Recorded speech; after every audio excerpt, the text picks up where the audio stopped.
हर हर महादेव। जय श्री शंभु। श्री शिवाय नमस्तुभ्यम। शिव पुराण की कथा अध्याय 37।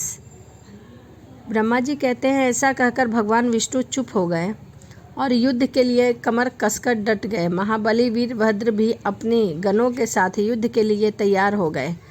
नारद तदंतर भगवान विष्णु को वीरभद्र के घोर युद्ध हुआ। अंत में वीरभद्र ने भगवान विष्णु के चक्र को स्तंभित कर दिया तथा शाही धनुष के 3 टुकड़े कर डाले। तब मेरे द्वारा एवं सरस्वती द्वारा बोधित हुए श्री विष्णु ने उस महान गणनायक वीरभद्र को असहस तेज से संपन्न जानकर वहां से अंतराध होने का विचार किया। दूसरे देवता भी यह जान गए थे कि सती के प्रति जो अन्याय हुआ उसी का यह सब भावी परिणाम है। दूसरों के लिए इस संकट का सामना करना अत्यंत कठिन है। यह जानकर वे सब देवता अपने सेवकों के साथ स्वतंत्र सर्वेश शिव का स्मरण करने लगे और अपने अपने लोकों को चले गए।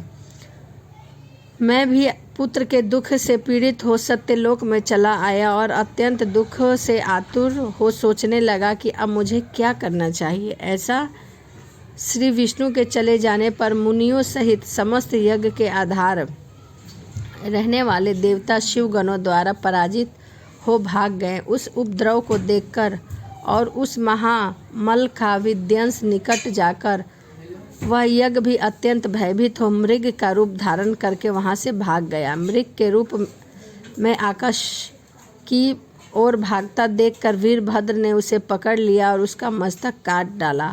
फिर उन्होंने मुनियों तथा देवताओं के अंग भंग कर दिए और बहुतों का मार डाल प्रतापी मणिभद्र ने भृगु को उठाकर पटक दिया और उनकी छाती को पैरों से दबाकर तत्काल उनकी दाढ़ी मूछ नोच ली।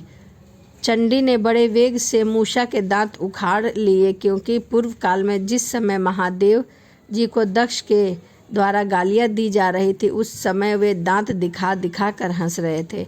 नंदी भंग को रोषपूर्वक पृथ्वी पर दे मारा और उनकी दोनों आंखें निकाल ली, क्योंकि जब दक्ष शिवजी को श्राप दे रहे थे तो उस समय वो आंखें सकेत से अपना अनुमोदन सूचित कर रहे थे। वहाँ रुद्र गणनायकों ने स्वधा स्वाहा और दक्षिणा देवी की बड़ी विडंबना दुर्दशा की। वहाँ जो मंत्र तंत्र तथा दूसरे लोग थे उनका भी बहुत तिरस्कार किया। ब्रह्मपुत्र दक्ष भय के मारे अंतराद वेदी के भीतर छिप गए। वीरभद्र उनका पता लगाकर उन्हें बलपूर्वक उखाड़ लाए। फिर उनके द्वारा गाल पकड़कर उन्होंने अपने मस्तक पर तलवार से आघात किया, परंतु योग के प्रभाव से दक्ष का सिर अभेद हो गया था, इसलिए कट नहीं सका।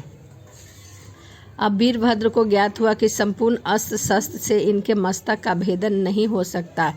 तब उन्होंने दक्ष की छाती पर पैर रखकर दबाया और दोनों हाथों से गर्दन मोड़कर तोड़ डाली। फिर वीरद्रोही दुष्ट दक्ष ने उस सिर को गणनायक वीरभद्र ने अग्नि कुंड में डाल दिया। इसके पश्चात सूर्य घोर अंधकार राशि का नाश करके उदय चल पर आरूढ़ होते हुए उस प्रकार वीरभद्र दक्ष और उनके यज्ञ का विध्वंस करके कृत्यकार हो तुरंत ही वहां से उत्तम कैलाश पर्वत को चले गए। वीरभद्र को काम पूरा करके आया देख परमेश्वर शिव मन ही मन संतुष्ट हुए और उन्होंने वीरभद्र प्रथम गुणों का अध्यक्ष बना दिया। तो यह शिव महापुराण की कथा अध्याय 37 थी। चलिए मिलते हैं अगली वीडियो में। हर हर महादेव। जय शिव शंभु।